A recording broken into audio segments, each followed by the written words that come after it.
салом алейкум дӯстони азиз. Барои касое ки аз шаҳри Москва, Тоҷикистон омаданиям, чӣ хеле ки медонен ҳозир нархи билетҳо камтар қиматай. Мо барои шумо беҳтарин вариант ёфтагием 16 000 рубл. Ҳамагӣ бо 16 000 шумо аз шаҳри Москва аэропорт Шереметова ба Бохтар через Казан мебиед. 20 кило багаж, 10 кило ручной катӣ, ҳамагӣ 16 000 рубл. 16 000 рубл через Казан 2 соату 50 минут дар Казан меистед.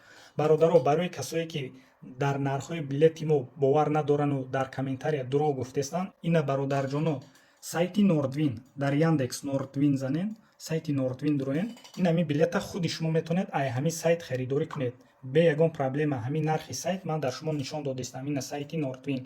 Ва барои касое ки билета через мо харидорӣ мекунанд, ин ҳамин хел бо нархи арзон дар WhatsApp-и мо муроҷиат кунед. Мо дар хизмати шумо. Номерои WhatsApp-и мо +7 916 025 22 21. Дар WhatsApp муроҷиат кунед, проверка паспортам мекунем.